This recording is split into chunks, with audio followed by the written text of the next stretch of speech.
Hey guys, welcome to Morning Joe with me, Jim. And so yeah, the if you're in the housing market, you're probably aware, and antennas are up and things like that, that the Federal Reserve increased short-term interest rates yesterday by 3/4 point, just as expected, right? And just as expected, okay, this is when the fun began. So just as expected, as soon as they announced that, mortgage rates got quite a little bit better, and bonds, right? Um, and they improved and they went lower. So mortgage rates went lower until so they was in their meeting announced the rate hike, and then Jay Powell comes out and speaks right to the press, and that's when things got a little hairy. And he basically said two things. He said we've always looked at data, real time data, and then made decisions whether to keep on hiking rates or not. Going forward, we're going to look at projected data, what's coming. And the market didn't like that because it's like, well, wait a minute, you've never done that before. And so mortgage rates and bonds, the control mortgage rates started to get worse.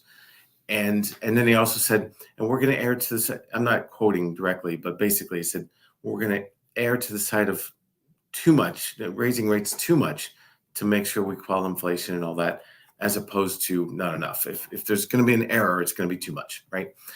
And the markets didn't like that. So yeah, we were hoping for the start of rates going lower and did not quite get it. So all that to say this. Fed meeting November 2nd. No, November 10th, we have the next reading of inflation. Yeah, come on. And yeah, you're good. Come in.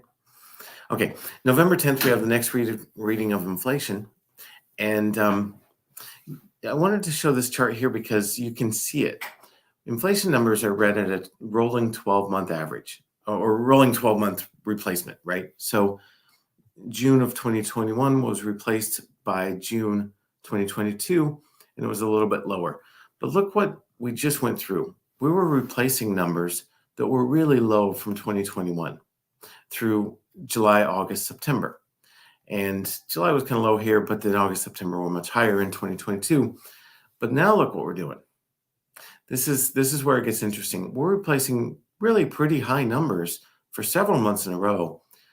And November 10th is the next reading of that for the October reading, right? And that really should be considerably lower. So the replacement number, October 2022, should be quite a bit lower than October 2021, right? And so if that's the case, guess what? This is what drives mortgage rates higher. So we should start to see mortgage rates inch lower. And that is good news for everyone. So what do you do right now? If you're in the market and you're like, man, I don't like rates being this high. You've heard it before. It was a saying when rates really jumped there in the summer. I didn't make it up. I wish I did. It's a good saying. Marry the house, date the rate, right?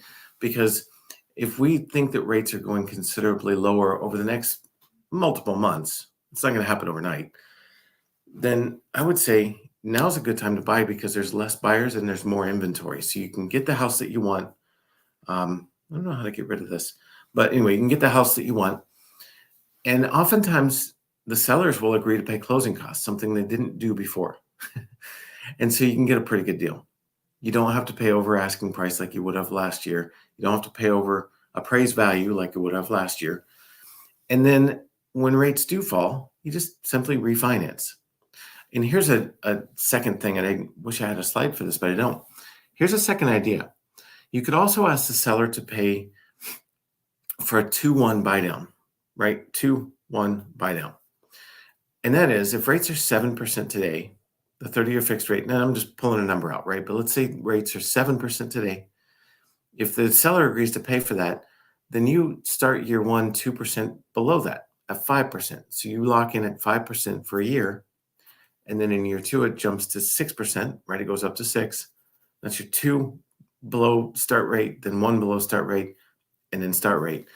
And so you start at 5 for a year, then 6 for a year, and then it caps at 7 and stays at 7 for the rest of the 30 years. The reason I like that is because you're very likely going to be refinancing to somewhere around a fixed rate of 5% before it jumps, at least before it goes to 7, probably before it goes to 6, but we don't know for sure. But in the next, I don't know, 9 to 18 months, I'm guessing, I'm looking at the data, right? And it looks to me like we'll be somewhere around 5. Fannie Mae says we'll be at 4.5%, 30-year fixed, somewhere in that neighborhood, right? Call it 4.5 to 5.5 will be, and then you refinance. So good time to get into a home. It's an interesting time to be watching rates. I don't know what Jerome Powell is. Well, I'm not him, so he says what he says, right? And we all roll with it and do the best we can with it. But I think that 2-1 buy down is a good thing to do and look at, as well as asking the seller to pay closing costs and then get into the home that you love right now. And if I can help with that, reach out. Let me know. I'll be happy to help with that pre-approval and presenting options. Talk to you soon. Have a great day.